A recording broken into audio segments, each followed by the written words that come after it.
muitas pessoas, elas têm a obesidade, elas não têm o diagnóstico de depressão, tá? Elas têm a obesidade, a doença obesidade, acúmulo, né, de excesso de tecido adiposo, acúmulo de energia, que vai gerar essa obesidade.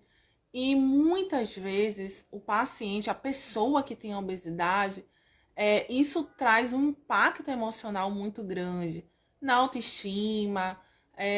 Muitos pacientes acabam desenvolvendo um tipo de depressão que os especialistas chamam de depressão metabólica. Você já ouviu falar esse termo?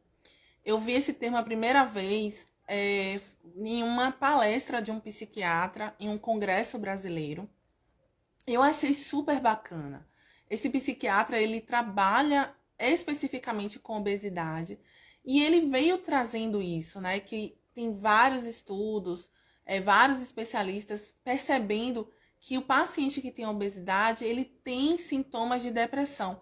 Muitas vezes não tem aquela depressão clássica, que é a redução da serotonina, né? Porque o paciente que tem depressão, ele tem depressão porque ele tem uma alteração de neurotransmissores. Isso é interessante porque para quem não tem depressão, às vezes é difícil entender, né? Acha que a pessoa tá sem energia, a pessoa é preguiçosa porque ela não se ajuda, ela não quer fazer um exercício, ela não quer trabalhar, ela não quer sair de casa. Então, muita gente associa a depressão com a pessoa que é preguiçosa, com a pessoa que não tem energia, sabe? Sendo que esses sintomas de não querer sair, de não querer ver as pessoas, de não ter disposição para trabalhar, de não ter disposição para se exercitar, faz parte do quadro sindrômico da depressão. E por que o paciente tem esses sintomas? Porque assim, o nosso cérebro, ele funciona com vários neurotransmissores. Então, assim, o tempo inteiro os nossos neurônios estão recebendo estímulo de neurotransmissores. E esses neurotransmissores, eles geram emoções, eles geram pensamentos, eles geram sentimentos. Então, eu não vou falar aqui os neurotransmissores porque são vários, dopamina, endorfina, ocitocina, são vários.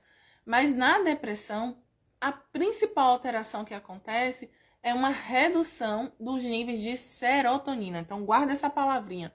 Na depressão, a pessoa que tem sintomas depressivos, ela tem uma redução do nível de serotonina. E é por isso que essa pessoa precisa ir no psiquiatra, precisa tratar. Muitas vezes é necessário o uso de medicamento e normalmente o medicamento para a depressão é um medicamento que age na enzima que destrói a serotonina. Então, o que é que você faz? Você dá para o paciente um inibidor da recaptação da serotonina, fazendo com que os níveis de serotonina aumentem a nível cerebral para que aquele paciente tenha um bom humor, para que ele tenha alegria de viver, para que ele tenha energia, para que ele se sinta bem, ele se sinta confortável, ele tenha vontade de sair, de conversar, de trabalhar, de namorar, de fazer as coisas normais da vida, né? Então, a depressão é essa redução de serotonina.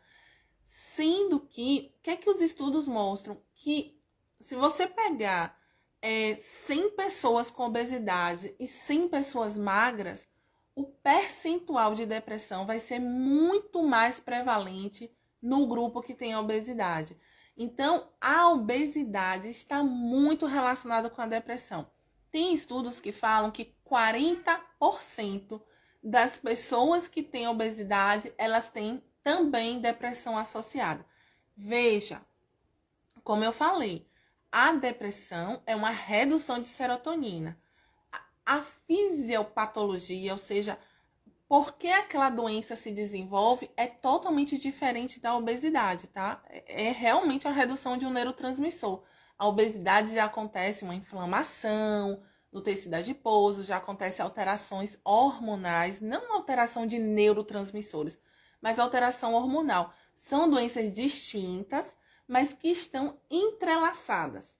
A obesidade aumenta o risco de depressão em 40%. Então, o fato de você estar acima do peso, você tem uma chance de 40% de ter depressão.